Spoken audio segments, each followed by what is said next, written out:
Es el primer beato millennial de la historia, conocido como el ciberapóstol y propuesto incluso para que sea el patrono de Internet. Seguro que han escuchado hablar estos días de Carlo Acutis, un joven que con tan solo 15 años murió de leucemia.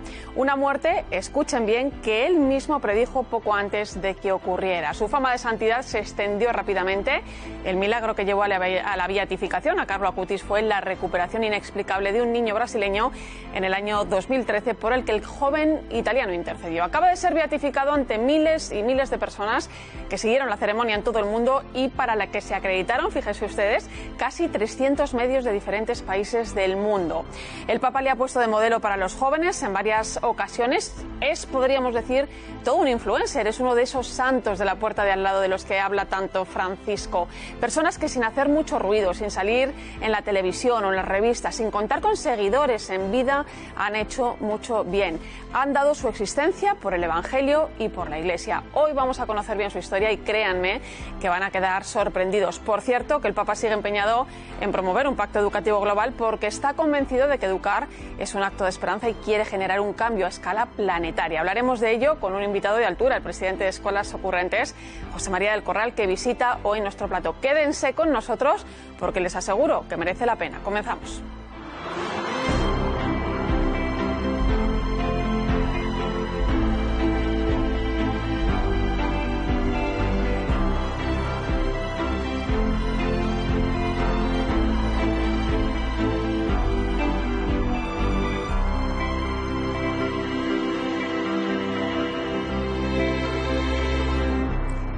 ¿Qué tal? ¿Cómo están? Bienvenidos a Crónica de Roma. Ya han visto que tenemos por delante un programa muy interesante, así es que no vamos a esperar más. Vamos a hablar con nuestra compañera Gleysis Carbonell. ¿Qué tal estás? Cuéntanos lo que nos espera hoy. Hola Irene, pues muy bien. Podríamos resumir el programa de hoy con dos palabras: santidad y educación. Carlo Acutis se ha convertido en todo un símbolo. ¿Quién le hubiera dicho que el bien que hizo en vida continuaría aún después de su muerte? Acaba de ser beatificado en Asís, así que vamos a hablar de la vida de este joven y de cómo su historia ha atrapado a miles y miles de personas en todo el mundo, también al Papa Francisco. Y precisamente para el Papa, la educación es algo absolutamente esencial y lo ha demostrado a lo largo de su pontificado de diferentes formas. Pues mucha atención, porque quiere relanzar el Pacto Educativo Global. Esta iniciativa propia tendría que haberse dado hace unos meses, pero a causa de la pandemia tuvo que suspenderse. José María del Corral, presidente de Escuelas Ocurrentes, la fundación educativa querida y apoyada por el Papa, va a estar con nosotros en plató para hablar de ello. Esto y más cosas, Irene, enseguida en Crónica de Roma.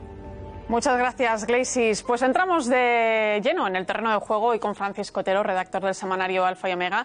Primera vez que nos acompaña en Crónica de Roma. Fran, bienvenido. Muchas gracias, Irene. Encantado de estar aquí con vosotros. Oye, un nombre que estos días hemos escuchado muchísimo. Carlo Acutis. Prácticamente nadie le conocía hasta hace unos pocos días, que nos han llegado mensajes y fotografías a través de las redes sociales, del móvil, de la propia prensa. ¿Has tenido oportunidad, además, de seguir esa beatificación que tenía lugar hace apenas unos días? ¿Quién es este joven que murió con apenas 15 años, Fran? Carlo Acutis es, como dices, un joven, un adolescente de 15 años, un hombre, un niño de nuestro tiempo. O sea, hay que recordar que nació en 1991, o sea, antes de ayer.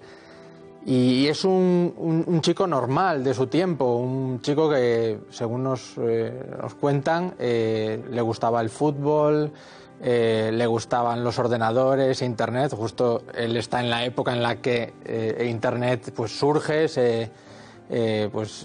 y explota, ¿no? Toda la cuestión de las redes. Un chico al que le gustaba jugar a la PlayStation. ¿Qué chico de hoy, de hace unos 10 años, no le gustaba jugar a la PlayStation? Mi hijo juega a la PlayStation. ¿Verdad? Como Carlo Acutis. Pero un chico, además, que está tocado por Dios. Un chico que deja sitio en su vida a Dios y es lo que hace que su vida se convierta extraordinaria. Él tiene una frase concretamente que dice que la santificación es un camino que resta más que un camino que suma. Es lo que puede parecer sorprendente. Él lo explicaba, que era un camino para sacar de en medio a uno mismo para dejar entrar a Dios. Creo que ahí está la clave de la santidad de Carlo Acutis. De hecho, su amor por la Eucaristía era brutal. Se le ha apodado también como el ciberapóstol de la Eucaristía. Y se dice de él que fue todo un influencer. ¿Por qué? Desde luego. Hay muchos testimonios que hablan de que entre muchos jóvenes ya es muy conocido, de que ha llevado a mucha gente a la Eucaristía y a Dios. O sea, quizás en determinados entornos todavía no se conoce demasiado, ahora lo hemos conocido un poco, pero él ha utilizado las nuevas tecnologías, Internet, con los pequeños recursos que tenía desde Italia para llevar el mensaje de la Eucaristía, que él decía que era una autopista al cielo. Hay una exposición precisamente de los milagros eucarísticos que ha estado recorriendo también España este año, y a través pues de una cosa tan importante como la Eucaristía para los cristianos, él la ofrece a los demás para caminar hacia ese cielo del que nos habla. Estos días hemos visto pues algunas imágenes muy impactantes, ¿no?, de su tumba en el Santuario del Despojo en Asís, que se ha convertido también en un lugar de peregrinación. Había unas colas impresionantes para entrar a verlo, ¿no? Se corrió incluso la voz de que su cuerpo estaba incorrupto. No es así. De hecho, se ha aclarado este aspecto, pero bueno, estaba en bastante buen estado, conservaba todos sus órganos. Esto ha sido quizá lo que haya impactado. Sí, es una oportunidad también, ¿no? Como explicó el obispo de Asís, el cuerpo había sido sometido en 2019 a un tratamiento y se había realizado una reconstrucción del rostro que, en mi opinión, es casi perfecta. Es una máscara de silicona, es que los avances también... Perfecta. Prácticamente uno puede reconocer a Carlo Acutis, y precisamente esos trabajos fueron lo que permitieron... Estamos ahora mismo viendo esas fotografías. Que llamaran tanto la atención, ¿no? Es que parece exactamente el mismo si lo comparamos con otras fotografías de su vida. Pero esto quizá ha llevado a conocer realmente quién era Carlo Acutis, a dar a conocer que un chico de 15 años puede ser santo, ¿no? Puede ser santo y ejemplo para muchos jóvenes y no tan jóvenes. Y ojo, cuando llegue la JMJ, ya veremos a ver, ¿eh? Bueno, pues si te parece, vamos a recordar cómo fue la beatificación de Carlo Acutis, por cierto, a la que asistieron sus padres y hermanos. Vamos a verlo. En la misma basílica que custodia los restos del santo más conocido de Italia, San Francisco, fue beatificado el primer millennial Carlo Acutis. Che il venerabile servo di Dio, Carlo Acutis laico, d'ora in poi sia chiamato beato.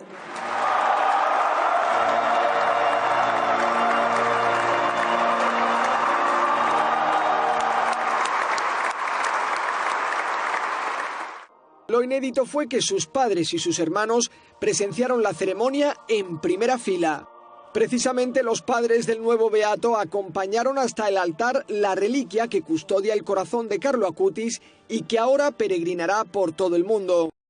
Fuera de la basílica, en varias plazas de Asís, miles de personas siguieron la ceremonia, eso sí, con mascarilla y manteniendo las distancias. La beatificación es el paso previo a la canonización. Permite, por ejemplo, que Carlo Acutis pueda ser venerado casi como santo, pero solo en la ciudad de Asís. Allí podrá celebrarse su fiesta religiosa cada 12 de octubre. Para que pueda ser declarado santo, deberá demostrarse un milagro realizado por su intercesión después de esta ceremonia. La verdad que impresiona, Fran, porque ver allí a su familia, ¿no?, a sus padres, a sus hermanos. Yo soy madre, tú eres padre, ¿no? Que a un hijo le beatifiquen. No me lo puedo ni imaginar. Pero eso te da cuenta de la dimensión de un santo, de un beato en este caso, de nuestro tiempo, de una persona que podemos casi tocar a través de sus padres. Va vestido incluso en vaqueros y zapatillas de deporte, ¿no? Desde luego, va vestido pues como cualquiera, como era él. Desde y como luego. Cualquier joven, claro. Como que cualquier sí. joven. Y precisamente, como le podemos tocar a través de sus padres, de sus tíos, de su familia, pues se hace más real, ¿no? De hecho, su madre dice que no era ningún ser perfecto, ¿no? Entonces podemos conocer cuál es la dimensión de este joven y cuál es el camino a la santidad, que no es quizás ser perfecto, sino dejar abrir, como decíamos antes, esas rendijas a Dios. ¿Crees que realmente puede ser un ejemplo para los jóvenes actualmente? Desde luego que sí, puede ser un ejemplo para los jóvenes y para los no tan jóvenes. Creo que puede ser un ejemplo para todos de que es posible hoy ser santo. No hace falta ningún tipo de vestimenta los santos de la puerta de al lado, ¿no? De los que habla el Papa. Y de tantos y tantos que hay en nuestra vida y que probablemente muchos conocemos, que no llegan a ser beatificados o elevados a los altares, pero tenemos la certeza de que son santos. Y Carlo Acutis, desde luego, va a ser un referente para los jóvenes, desde luego. Le veremos como patrón muchas JMJs a partir de ahora y es un santo, desde luego, que podemos tocar, que hemos vivido con él, desde luego. Bueno, pues el Papa, durante el pasado Ángelus, al día siguiente de su beatificación, habló de Carlo Acutis en estos términos. Vean.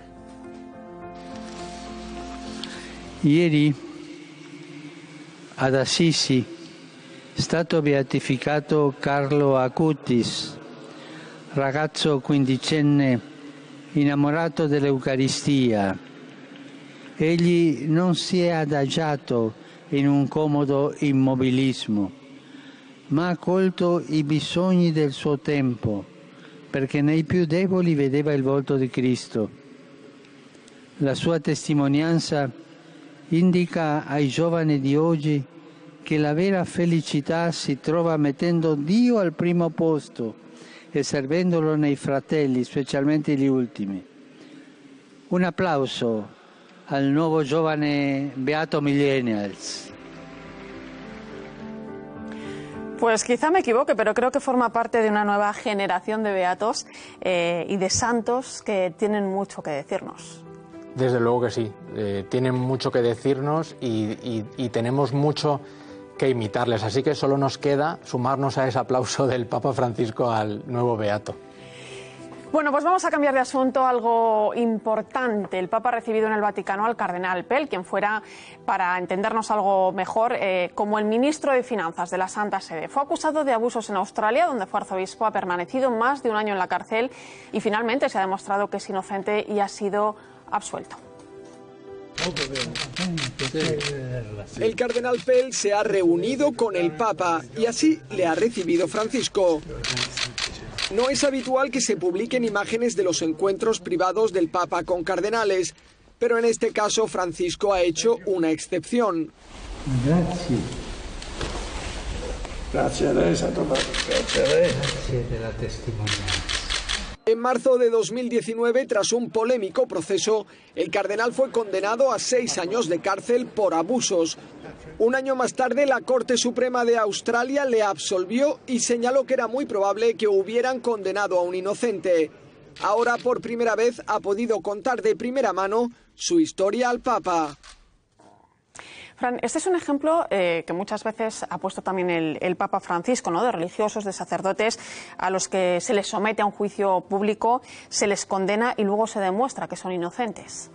Por desgracia, hemos vivido varios casos, no solo a nivel de abusos sexuales y dentro de la Iglesia, sino también en nuestra sociedad de casos donde hay personas que son condenadas antes incluso de que los tribunales o confirmen esa condena o dicten una absolutoria. Por eso el Papa Francisco, de hecho, hace no mucho tiempo, en abril, en una de esas misas de Santa Marta que abrió durante la pandemia, recordaba precisamente pues esa prudencia a la hora de juzgar a las personas que bueno, ante determinados delitos, porque puede ser que estemos condenando a un inocente. De hecho, él ha escuchado a todas las partes. Ahora lo hacía también al cardenal Pell. El Papa le ha agradecido su testimonio y además el cardenal Pell va a publicar un libro, una especie de diario, ¿no?, del tiempo que ha pasado en prisión. Revelaciones que pueden prometer bastante. Pues prometen, y el propio cardenal Pell ha avanzado algunas en algún artículo que ha publicado nada más ser puesto en libertad, donde cuenta su experiencia en la cárcel, cómo estaba aislado, cómo escuchaba las conversaciones de los otros presos sobre su persona, los que estaban a favor o en contra, cómo participaba en la Eucaristía 5 días a la semana pero no podía celebrarla, o incluso cómo se carteaba con presos de otras prisiones a los que había visitado cuando él era arzobispo. La conclusión que él saca es que nunca se sintió abandonado, a pesar de estar solo y aislado, nunca se sintió abandonado por Dios. Lógico que el Papa también agradeciera ese testimonio. Desde luego, es un bonito testimonio. Pues Francisco Otero, Fran Otero, del semanario Alfa y Omega, de verdad muchas gracias por acompañarnos. Espero que no sea la primera ni la última vez. Pues esperamos aquí más veces. Desde luego, yo encantado de estar aquí con vosotros. Y estos días han pasado más cosas relacionadas con el Vaticano. Álvaro de Juana, entre otros asuntos, un juicio. Cuéntanos. Primer juicio civil contra un acusado de abusos sexuales en el Vaticano este mismo miércoles. Tras una investigación abierta en 2017, la justicia vaticana ha sentado en el banquillo a Gabriele Martinelli, acusado de presuntamente abusar sexualmente de un compañero del preseminario vaticano San Pío X, cuando ambos estaban estudiando. Los hechos ocurrieron antes del año 2012 y tanto el acusado como la víctima eran menores de edad en el momento del delito. El procedimiento judicial es posible gracias a una disposición especial del Papa Francisco. Además, el Vaticano ha confirmado que 4 guardias suizos han dado positivo en coronavirus y que se encuentran con algunos síntomas. Ya han sido aislados y se está investigando con quiénes han estado en contacto estos días. Es delicado porque, como saben, se trata del cuerpo militar que custodia los apartamentos del Papa. El pasado 2 de octubre, Francisco se reunió con 38 nuevos reclutas y sus familiares, pero por el momento no hay constancia de que estos 4 positivos hayan estado en contacto con Francisco. En las últimas semanas también se han detectado otros 3 positivos en territorio vaticano. Bueno, y ahora algo anecdótico. El Papa Francisco va a estrenar un papamóvil en el Vaticano. Es este que tienen ustedes aquí mismo. La Conferencia Episcopal japonesa se lo ha regalado. Y se trata de un nuevo vehículo en la línea de la encíclica Laudato Si. Es un coche eléctrico y propulsado por hidrógeno que se ha adaptado para que lo pueda usar el Santo Padre. En realidad, el vehículo fue utilizado por Francisco durante su viaje a Japón el pasado mes de noviembre. Gracias, Álvaro. Como decíamos al inicio del programa, entre las preocupaciones del Papa está la educación. Por ello, hace meses anunció una iniciativa para lograr un pacto global que favorezca una red de relaciones humanas y abiertas y que apueste por el bien común. Vamos a saludar a José María del Corral, presidente de Escolas Ocurrentes, Fundación Pontificia, que está haciendo una increíble labor desde hace ya muchos años en el ámbito educativo. José María, bienvenido. Al contrario, gracias por la invitación. Me alegra verte de nuevo por aquí. Yo también, muy contento. Oye, José María, antes de hablar de este pacto que quiere poner en marcha el Papa, ¿por qué para Francisco es tan importante la educación desde el inicio de su pontificado? Porque lo fue para él antes de ser Papa. Y esto es importante, ¿no? Siempre las cosas hay que entenderlas en sus orígenes, como él dice. Y cuando él asume en Buenos Aires, Argentina vivía una de sus peores crisis económica, social, que se vayan todos, descrédito de los políticos, las cacerolas que se golpeaban, todo eso que después Argentina es por todo el mundo. Y ahí él dice, si no cambiamos la educación, no va a cambiar este país. Y ahí arrancó con él, y él ya menciona en el año 2000 que el pacto educativo estaba roto y que había que rehacerlo.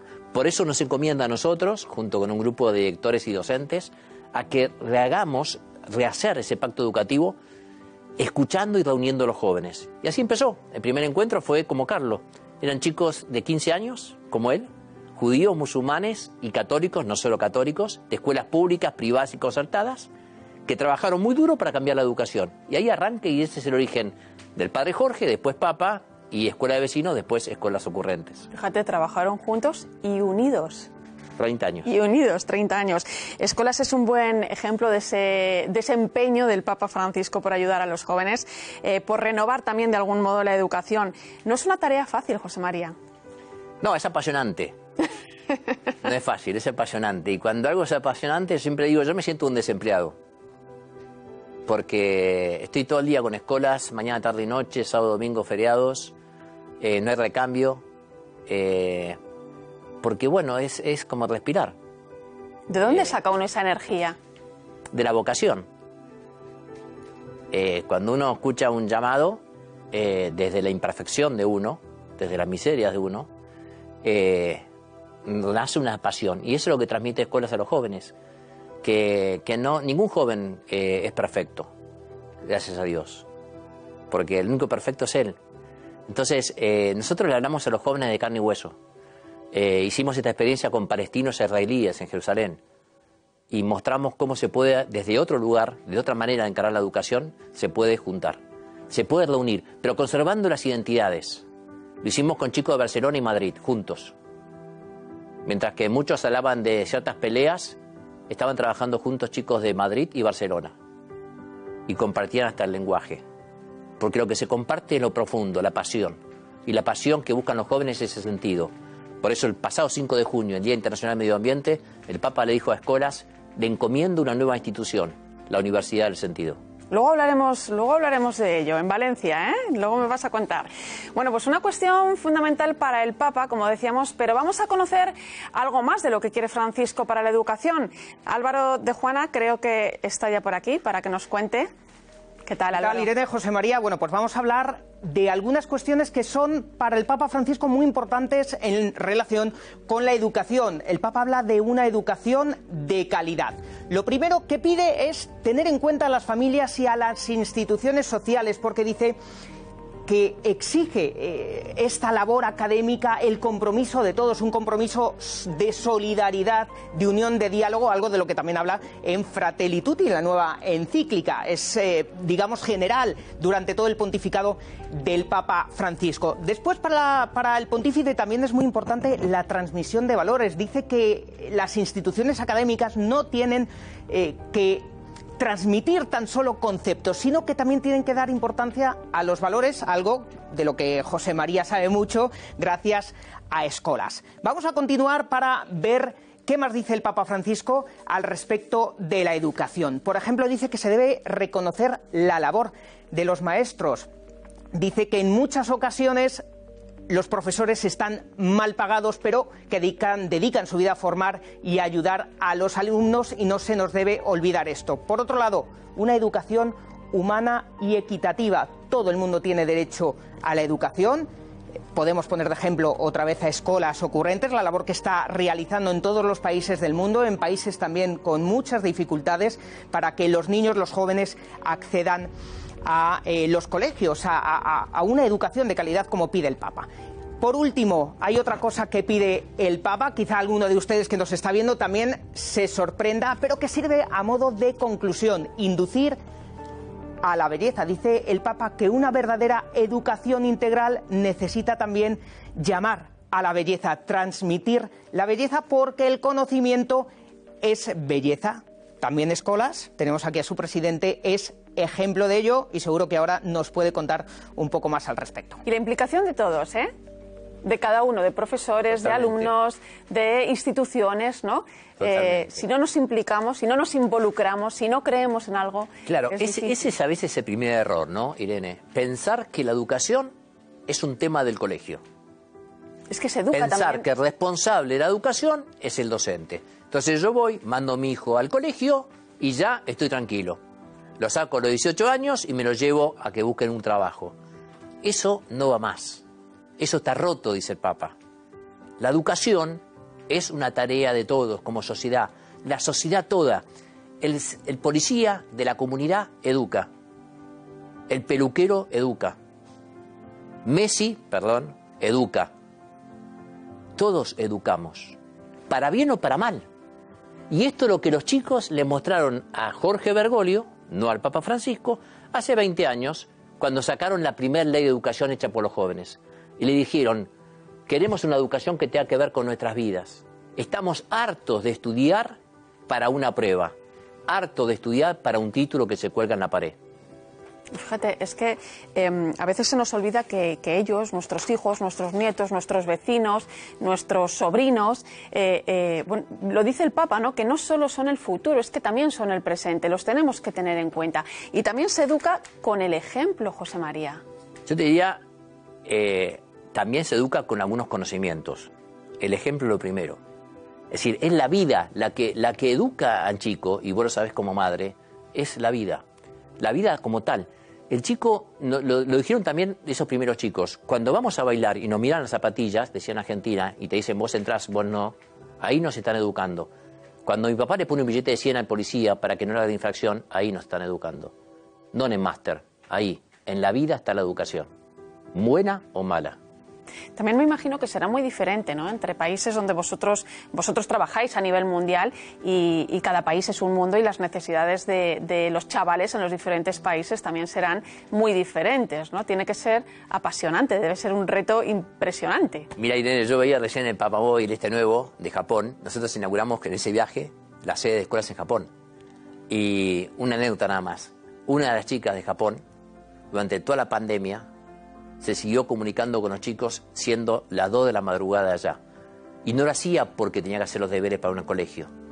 Siguió conectándose junto a chicos de 160 ciudades del mundo, todas las semanas a la mañana, porque había conocido lo que era esta nueva comunidad educativa mundial de jóvenes. Entonces, esa pasión está en Japón, esa pasión está en Haití, la tenemos con los chicos de escuelas en Mozambique, en cualquier parte del mundo, porque son ellos los que buscan una educación con sentido. Pues si te parece, José María, vamos a conocer un poco más sobre esta iniciativa del Papa, que es ese gran pacto educativo global. Lo vemos. Serve un patto educativo globale che ci educhi alla solidarietà universale, a un nuovo umanesimo. En septiembre de 2019, el Papa convocó un gran evento mundial en Roma previsto para el 14 de mayo de 2020. Iban a venir líderes políticos, personajes de la ciencia y de la cultura, profesores y estudiantes, para sumarse a un proyecto educativo global en línea con la propuesta de Francisco. La idea es buscar una educación que ayude a las personas a ser más respetuosas con los demás y con el medio ambiente. En 2019 el Papa dijo que este era un proyecto que va en línea con la Laudato Si, porque dice que la protección de lo que llama la casa común pasa por sensibilizar a las personas y pasa por la educación. José María, ¿por qué crees que es importante, es necesario que se lleve a cabo un pacto educativo a nivel global? Bien, lo decía el Papa a Escolas en el 2013, cuando dice la misión de Escolas es recomponer el pacto educativo. Y él dice ahí, lo dice él directamente, dice, es importante porque lo que hay que buscar es que un chico pueda pensar lo que siente y lo que hace, pueda sentir lo que hace y lo que piensa, pueda hacer lo que piensa y lo que siente. Esa es la coherencia y la consistencia de un chico. El chico quiere no sentirse dividido por pedacitos. No sentir que es una cosa en el colegio, otra en su casa y otra en la calle con los amigos. Eso es la síntesis del pacto educativo. Porque el otro puede ser una gran foto de mucha gente importante firmando algo. Pero si eso no se baja a lo concreto, que es tu hija, que es mi hijo, mi nieto ahora, etcétera, eso no sirve, es un papel más.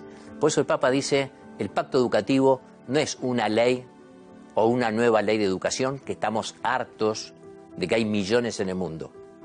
Es ir al corazón del cambio, al corazón de los jóvenes, escuchando sus necesidades, y desde ahí el mundo adulto se pone de acuerdo.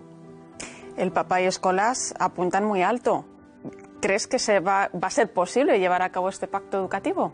Hace 20 años que estamos haciendo esto, lo hacen posible. Para nosotros no es algo del futuro, es nuestra propia historia. Hablábamos antes de involucrar. ¿Crees que es posible involucrar a instituciones, a gobiernos, para que también que se genere ese diálogo, ¿no?, que tanto se necesita, esos puntos de encuentro, esa buena disponibilidad, por lo menos para escuchar esta propuesta? Totalmente, pero súper convencido que la persona de los políticos, que son padres, madres, educadores, necesitan y se dan cuenta que se necesita esto. Se dan cuenta que se necesita algo que venga de abajo para arriba. Algo que tenga que ver con los propios jóvenes. A veces no saben cómo, porque a veces los propios ministros de educación, mucho de educación no saben. Pero es importante esto que vos señalás. Y lo puedo poner un ejemplo.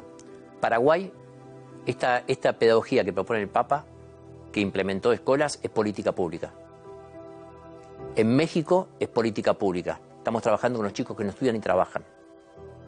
En Colombia es política pública. En Italia, el Ministerio de Educación italiano firmó durante la pandemia para que Escolas siga conteniendo, porque está aumentando la cantidad de suicidios y de problemas mentales que no se hablan y emocionales en los jóvenes durante todo este tiempo de pandemia, y se habla muy poco de todos esos trastornos que está teniendo. Y Escolas trabajó 40 encuentros durante todas las semanas. Entonces, cuando vos a los gobiernos les facilitás desde la propia experiencia mundial, que esto es posible de hacerlo, y de abajo para arriba, en general siempre se suman. Fíjate que mucha gente critica al Papa porque no entiende bien bueno, pues lo que pretende con muchas de las cosas que él emprende, ¿no? Con muchas de las iniciativas que lanza. Es indudable toda su apuesta por escuelas, desde hace muchísimo tiempo, lo decíamos antes, desde que él era arzobispo en Buenos Aires, lo que ha hecho escuelas por miles y miles de jóvenes. Aquí hemos hablado de casos de bullying que ha tratado escuelas. O sea, la educación no solamente está en el colegio, como decíamos antes, sino también en todo lo que rodea a nuestros jóvenes. Irene, perdón, una cosita simplemente. Durante la pandemia en un Zoom había chicos que nos decían: intenté ayer suicidarme. Ahora, en el Zoom, durante la pandemia, teniendo nosotros que hablar después, cuando cortábamos el Zoom con el padrastro, chicos que vivían solos con su abuelo, el abuelo estaba internado. Esto está pasando hoy. Mientras que algunos se están preocupando en las tareas de matemática, lengua, historia, serán muy importantes, pero están después de esto, no antes. José María, a raíz de esta pandemia, ¿qué diagnóstico se puede hacer de nuestros jóvenes? Que tienen una fortaleza enorme. Tienen una fortaleza enorme y están convencidos que esta pandemia vino para algo. Y que si murió tanta gente, no hay simplemente que poner una llama, sino que hay que hacer un aprendizaje. Por eso le he propuesto al arzobispo de Madrid, a través de la pastoral universitaria, y le he propuesto al consejero de Educación de Madrid, y le he propuesto al jefe de gabinete de la ministra de Educación de España, que esta pandemia no pase sin más, sino que se convierta como objeto de estudio de toda España, y que aprendamos, como dice el Papa, a salir distintos. Pues ojalá ese sea un punto de partida para buscar esos puntos de encuentro. José María, para terminar... Es el pacto educativo, sí, si no, totalmente. Podemos decir, será una linda palabra. Hablábamos antes de la Universidad del Sentido. Valencia va a ser la sede de esa Universidad del Sentido, algo novedosísimo que también se está poniendo en marcha desde escuelas. ¿En qué consiste? Vamos a empezar al revés. ¿Qué no es? Para desilusionar a la gente. La Universidad del Sentido no te va a dar ningún título. Ya está, listo, ya perdimos, mira cuánta gente. No te vas a recibir nada, perdimos no sé cuánta gente. La Universidad no es una universidad más. Y esto es importante entender la idea del Papa. La Universidad del Sentido no es una universidad más, ni católica, ni pública, ni privada. Lo único que busca es que todas las universidades, así como lo estamos haciendo con todos los colegios, pongan foco en el sentido. Pongan foco en lo que llama las competencias blandas, o él prefiere llamar competencias esenciales. Porque si no hay sentido, no hay abogado. Si no hay sentido, no hay enfermera. Si no hay sentido, no hay político. Por eso Escuelas inaugura en el mundo entero, y el Papa lo celebró el 5 de junio, esta primera universidad pública, global y gratuita, la Universidad del Sentido. Y ya son varios los que han dicho queremos una sede. Entre ellos, bueno, el cardenal Cañizares ha querido hacerla en Valencia, y adhiriendo la Universidad Católica de Valencia a esta microsede de la Universidad del Sentido. También la Universidad Hebrea de Jerusalén, la Universidad Pública de Rumanía, son 140 universidades que ya han adherido a esta Universidad del Sentido.